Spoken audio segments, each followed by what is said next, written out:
It's 2 a.m. and I can't fall asleep, 'cause I'm not tired. I'm thinking about the days we used to shine when we were young. I told you that we should start a band and reach for the sky. It's 2 a.m. and I can't fall asleep, I'm just not tired. Hello, j'espère que vous allez bien. On se retrouve aujourd'hui comme chaque dimanche à 14h pour une nouvelle vidéo. Et cette fois-ci, j'avais envie de vous partager mes meilleures recettes de goûter fait maison du moment. Goûter, collation, petit déjeuner, c'est comme vous voulez. Moi, c'est vrai que des fois, quand je prépare pour le goûter, il en reste pour le lendemain et du coup, ça nous fait un bon petit déjeuner pour bien commencer la journée. Donc, ce que je vais faire, c'est que je vais préparer une recette chaque jour de la semaine, du moins du lundi au vendredi. Comme ça m'évite de filmer le week-end alors qu'il y a les enfants. Enfin, c'est plus simple pour moi de filmer du lundi au vendredi dans tous les cas. Et puis surtout, je ne sais pas encore le titre que je vais donner à cette vidéo. À la base, j'avais pensé à une semaine de collation faite maison. Mais c'est vrai que j'ai sélectionné vraiment les recettes que j'aime bien faire en ce moment, des recettes qui sont très bonnes. Donc je vais peut-être l'appeler mes meilleures recettes de goûter 2025, je ne sais pas. En tout cas, le contenu est le même. J'espère que les recettes vous plairont, que ça vous motivera à préparer de bonnes petites douceurs. Et puis voilà, n'hésitez pas à soutenir la chaîne en vous abonnant, en laissant un petit j'aime, un petit commentaire, comme je vous le disais, même si c'est juste un petit emoji gâteau par exemple, pour être dans le thème de la vidéo. Tout compte. Ah, et d'ailleurs, ça me fait penser, dites-moi quels sont vos goûters préférés. Comme ça, je prends note et éventuellement, je vous proposerai mes recettes. Mais moi, vous le savez, j'aime bien cuisiner, j'aime bien vous partager les miennes. Donc, je pense que ça peut être sympa. Bref, c'est parti pour la vidéo. On commence donc le lundi par la première recette et on va préparer un cake aux pépites de chocolat fourré au Nutella. Donc je vous le dis tout de suite, ça va pas être très light dans cette vidéo parce qu'on est sur des recettes sucrées et gourmandes. Après on peut tout aussi faire des collations plus light et healthy. Je pense que ça fera l'objet d'une autre vidéo, pourquoi pas, dites-moi dans les commentaires si ça vous intéresse. Alors j'ai pesé mes petits ingrédients. Ici on a 120 g de beurre fondu, 120 g de sucre en poudre, 250 g de farine. On a également 100 g de pépites de chocolat noir. Si vous préférez le chocolat au lait, vous utilisez des pépites de chocolat au lait. Même le chocolat blanc ou un mélange de 3 pépites, c'est comme vous voulez. Un sachet de levure chimique, 150 g de lait et 2 œufs. Pour commencer, je vais fouetter le beurre mou avec le sucre.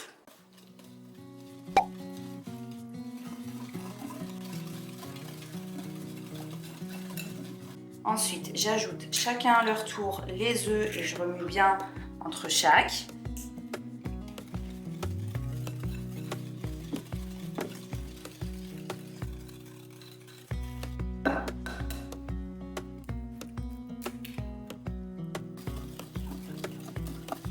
J'ajoute ensuite la farine et le sachet de levure.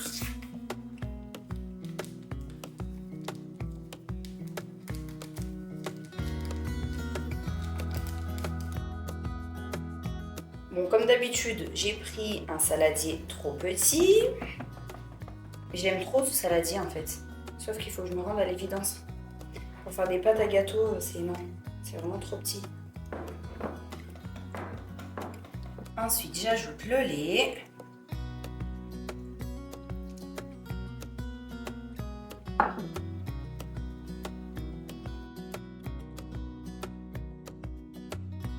Et pour finir, j'ajoute les pépites de chocolat. Là, je vais venir mélanger directement avec une cuillère.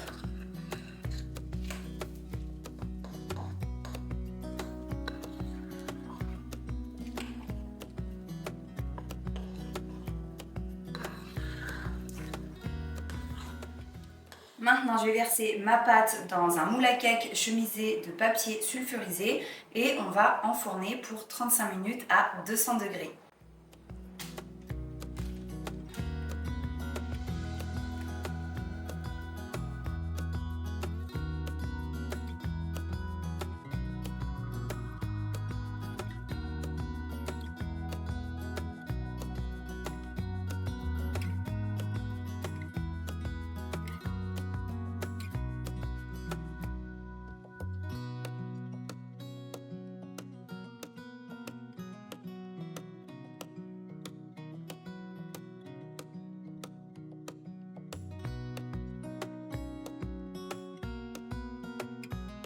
Une fois le cake cuit, on le laisse refroidir, on le démoule. Alors moi personnellement, j'avais pas le temps, il fallait vraiment que je parte chercher les enfants à l'école, donc j'ai dû le couper en 3 parties, comme vous pouvez le voir à l'écran, encore chaud.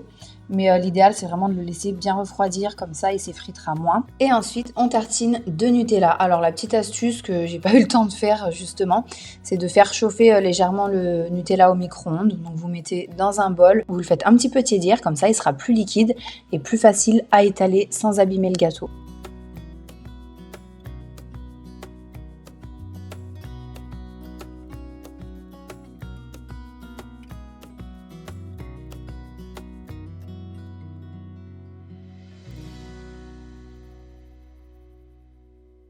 On se retrouve donc le lendemain, mardi, et je vais préparer pour le goûter d'aujourd'hui des chouquettes. Bon, ne faites pas attention à mes tenues, on est bien sur une vidéo recette, pas une vidéo mode, je pense que vous l'avez compris, parce que quand on voit ma tenue avec laquelle j'ai filmé hier et celle d'aujourd'hui, c'est carnage, mais c'est pas grave. Donc pour les chouquettes, on va avoir besoin de 150 g d'eau, 80 g de beurre en morceaux, une pincée de sel, 2 cuillères à café de sucre, 120 g de farine et 3 œufs. Je vais la faire au Thermomix, comme d'habitude vous pouvez la faire à la main, c'est-à-dire à la casserole. Moi c'était histoire de gagner du temps, je pense que c'est la seule recette que je vais faire au Thermomix cette semaine. Comme ça je vous montre vraiment les étapes à la main et je trouve que c'est mieux pour vous. Si vous avez un robot équivalent au Thermomix, vous pouvez faire avec, et à la main c'est juste qu'il faut un petit peu de force pour remuer, faire dessécher la pâte, mais franchement ça se fait. Donc là je vais commencer par ajouter mon eau, le beurre, une pincée de sel,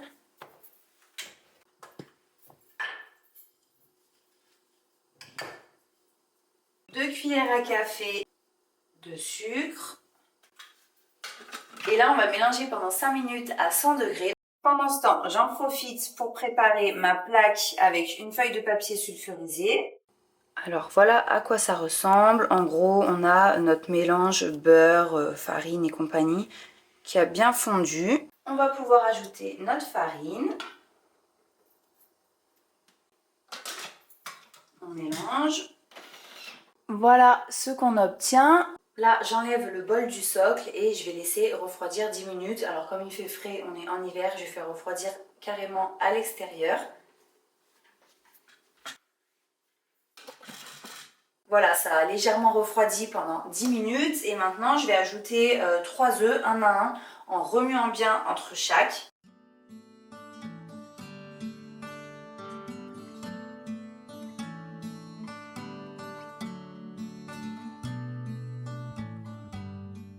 Là, j'ai ajouté mes 3 œufs un à un et je vais transférer ma pâte dans une poche à douille et je vais venir pocher entre guillemets mes petites chouquettes sur le papier sulfurisé, sur la plaque de cuisson, en sachant que si vous n'avez pas de poche à douille, vous pouvez très bien faire des petits tas de pâte à choux à l'aide de 2 cuillères à café. Après, c'est sûr que le résultat sera moins régulier, moins homogène qu'avec une poche à douille, mais c'est faisable quand même sans avoir 2 poches à douille.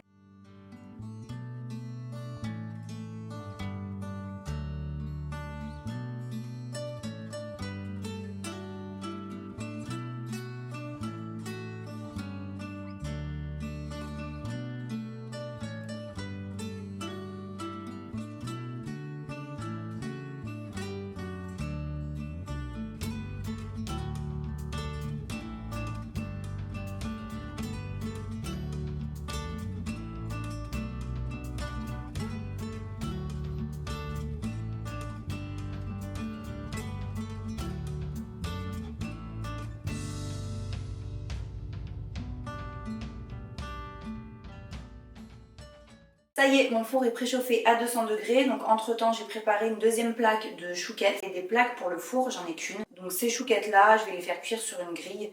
Mais vraiment chez vous, faites cuire sur une plaque. Sur une grille, franchement, je garantis pas le résultat, mais là j'ai plus trop de temps devant moi. Et il faut à peu près, je crois, 20-25 minutes de cuisson. De toute façon, ce sera en description.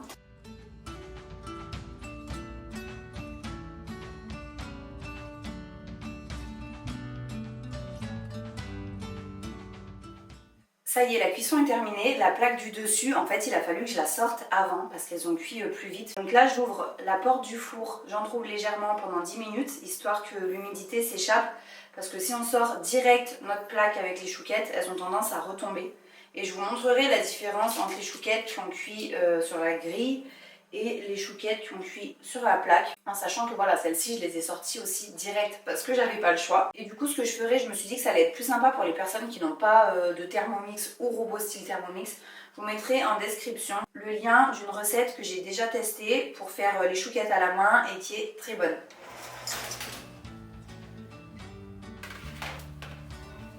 Et voilà, donc là on a celles qui ont cuit sur la grille, que j'ai fait un petit peu moins cuire au final. Et après on a celles-ci qui ont cuit sur la plaque. Et je trouve que voilà, elles sont plus bombées, plus jolies. Et maintenant je vais les mettre dans une petite boîte de conservation pour les amener à l'école pour le goûter des enfants.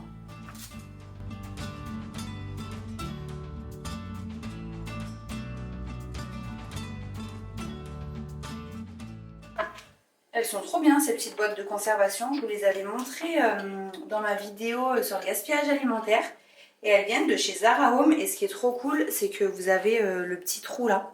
Donc même si elles sont encore tièdes, ben, la vapeur va pouvoir s'échapper. Donc ça c'est pratique et une fois que vous avez appuyé le couvercle et que vous fermez, vous ne pouvez plus ouvrir le couvercle, c'est vraiment bien... Ou alors il faut vraiment forcer au risque de l'abîmer quoi.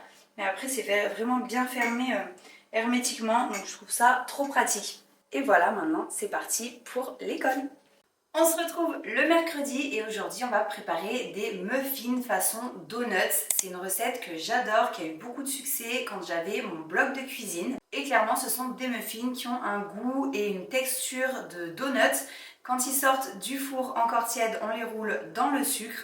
Donc ça fait comme les donuts au sucre. Vous pouvez les faire nature ou fourrés. Moi personnellement je vais les fourrer avec de la confiture de framboise. J'ai préparé mes ingrédients, je vais vous les montrer de plus près et on passe à la recette. On a donc 200 g de farine, 120 g de sucre semoule, 2 petits Suisses nature, 150 g de beurre fondu, 2 gros œufs, on va utiliser une cuillère à café de levure chimique, un quart de cuillère à café de cannelle en poudre, une demi-gousse de vanille, vous pouvez également utiliser une cuillère à café de vanille liquide, une pincée de sel. Et comme je vous le disais juste avant, il nous faudra également du sucre pour rouler les muffins dedans à la sortie du four. Et si vous voulez les garnir, de la confiture, du Nutella, de la pâte à tartiner, une nocciolata blanche. Ça, c'est trop bon. Donc, je pense que ça peut être pas mal à l'intérieur. Bref, pour commencer, on va mélanger le sucre, la farine, la cannelle en poudre, le sel. En gros, tous les ingrédients secs, on va venir les mélanger ensemble dans un grand saladier.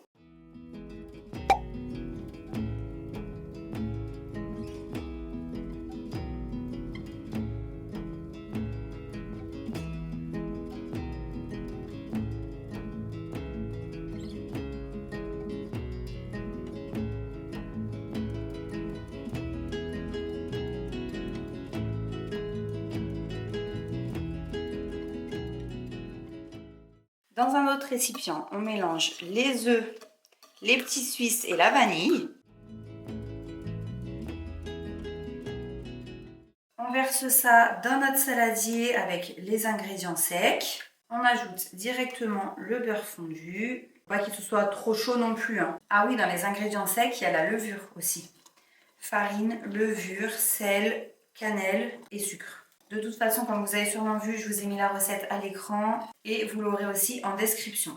Après, c'est vrai que quand je les mets à l'écran comme ça, je me dis, est-ce que c'est vraiment nécessaire que je les remette une deuxième fois en description?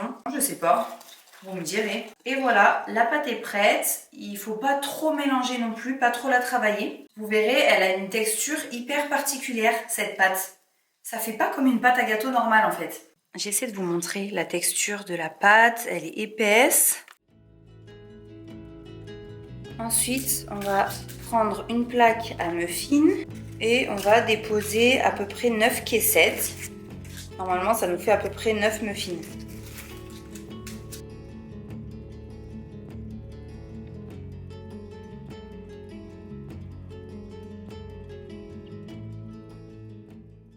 Alors si vous faites vos muffins nature, vous remplissez direct tous les moules, enfin entièrement quoi. Et si vous voulez garnir vos muffins de confiture de framboise, vous allez faire un léger creux dans la pâte, déposer une cuillère à café bien généreuse de confiture ou de Nutella, hein, c'est comme vous voulez. Et après, une fois qu'on aura mis notre confiture à l'intérieur, on viendra couvrir à nouveau de la pâte restante, bien enfermer la confiture dans le muffin. Donc moi, ce que je fais, je vais vous montrer de plus près.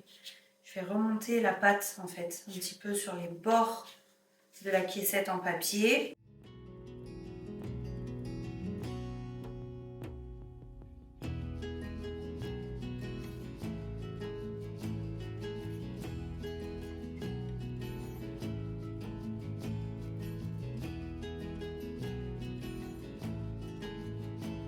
Et ensuite, comme je vous disais, on recouvre de pâte pour venir refermer et bien emprisonner la garniture.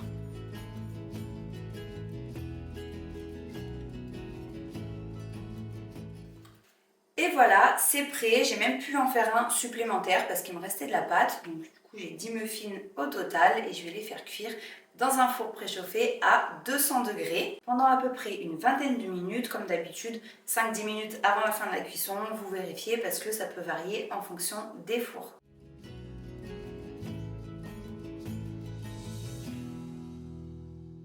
Allez, c'est cuit. J'ai donc laissé, comme prévu, refroidir les muffins 5 minutes à la sortie du four. Même 10 là. Et donc, je vais les démouler, enlever le petit papier et je vais venir les tremper dans un bol rempli de sucre en poudre. Il faut démouler assez délicatement quand même. Parce que comme c'est encore tiède, ça peut vite s'effriter. Et là, voilà, je trempe dans le sucre, dessus, dessous, j'en mets un peu partout. Et après, je vais poser ici.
On se retrouve comme prévu le jeudi pour notre petit goûter du jour. Il est 14h15, aujourd'hui il pleut, ça fait vraiment temps de Bretagne, vous savez, une petite pluie toute fine.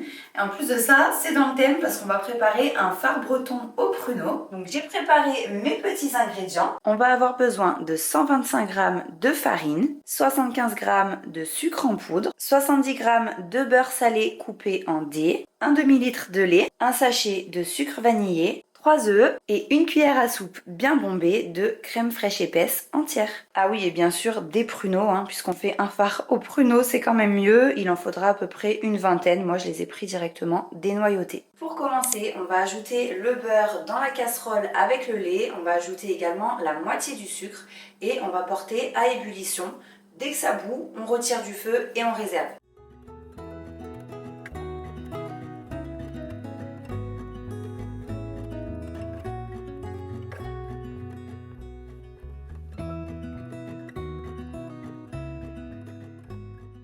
Voilà pour le lait. Maintenant, dans un grand saladier, on va casser nos œufs. On va ajouter l'autre moitié de sucre, le sucre vanillé et on va bien fouetter le tout jusqu'à ce que le mélange blanchisse en sachant que ça peut prendre un peu de temps.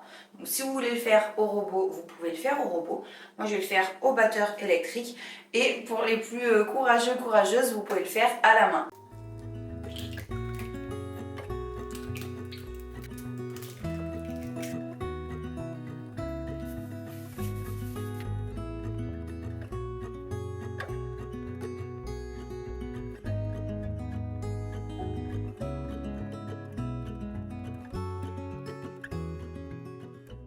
Dans un autre saladier, on verse la farine, on va faire un puits, un petit creux au milieu. Là, on verse la moitié de notre mélange à base d'œufs et de sucre. Vous avez vu, c'est bien crémeux, bien mousseux. On ajoute aussi notre crème fraîche. On mélange. On ajoute la deuxième moitié du mélange à base d'œufs et de sucre. Et une fois que c'est bien homogène, on va ajouter petit à petit le mélange à base de lait dans la casserole.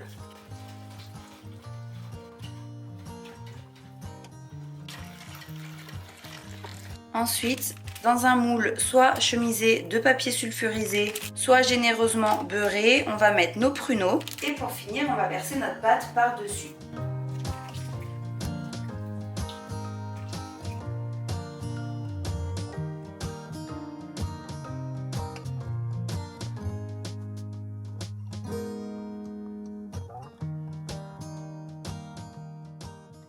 Comme vous l'avez vu, je viens d'enfourner, il y en a pour à peu près 50 minutes à 180 degrés. En sachant que pour le moule, l'idéal c'est de choisir un moule de 20 cm de diamètre. Donc je ne sais pas si vous vous rendez compte, mais ça fait un petit moule en fait, un petit moule rond.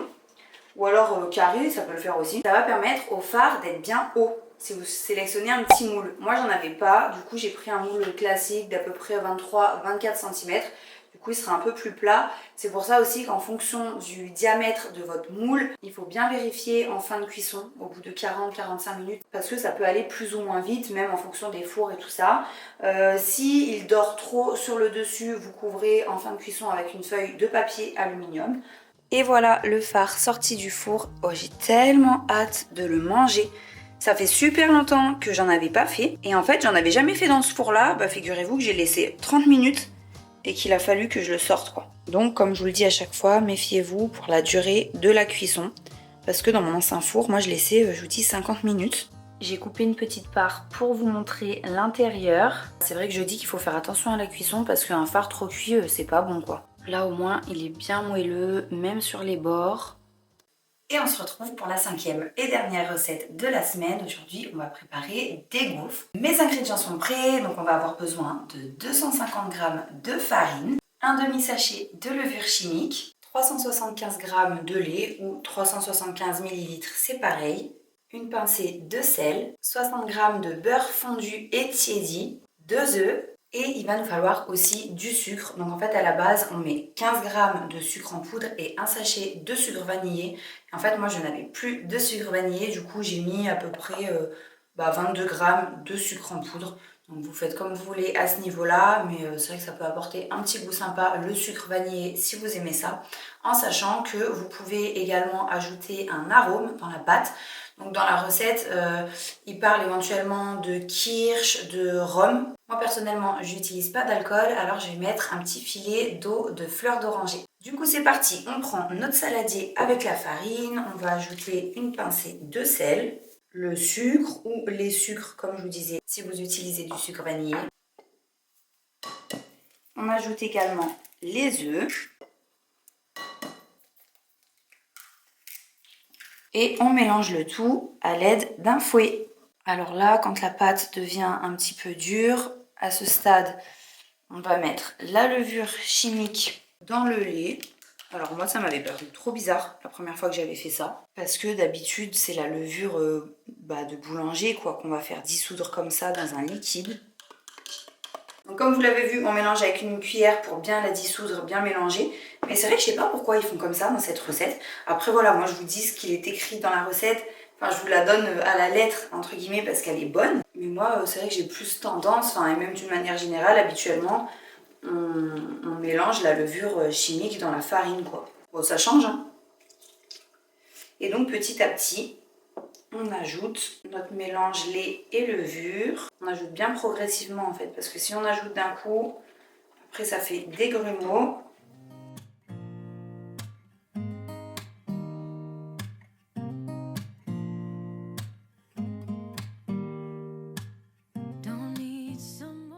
Alors là, j'ai ajouté à peu près la moitié du lait. Je vais maintenant ajouter le beurre fondu entièrement. Je mélange à nouveau. J'ajoute progressivement le lait restant. Et pour finir, j'ajoute un petit peu d'eau de fleur d'oranger.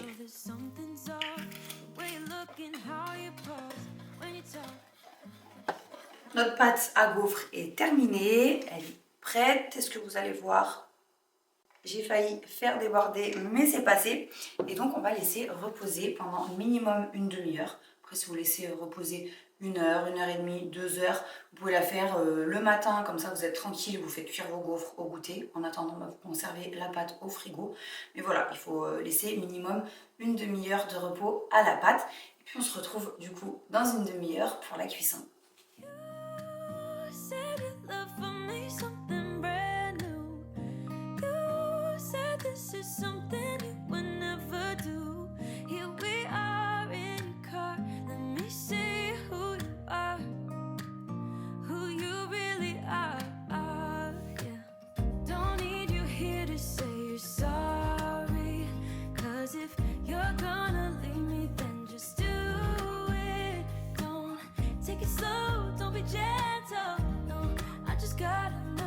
Et voilà, on s'est régalé avec de bonnes gaufres toutes chaudes. Moi, j'ai jamais le temps, quand je cuis des crêpes, des gaufres, de me poser à table. En fait, je préfère les faire au fur et à mesure parce que je trouve que c'est trop meilleur quand ça vient juste de sortir du gaufrier. Mais j'en ai mangé aussi. Je crois que je m'étais fait confiture de framboise et Nutella. Voilà, moi je grignote en même temps. Les enfants mangent au niveau du coin café. Et on passe un bon petit moment. D'ailleurs, j'ai déjà envie d'en refaire. Je pense que j'en referai ce week-end. En tout cas, voilà, j'espère que la vidéo d'aujourd'hui vous aura plu. Merci à toutes les personnes qui l'ont regardée jusqu'à la fin. Je vous fais de gros bisous. Je vous souhaite une bonne semaine. Et on se retrouve dimanche prochain à 14h pour la vidéo suivante.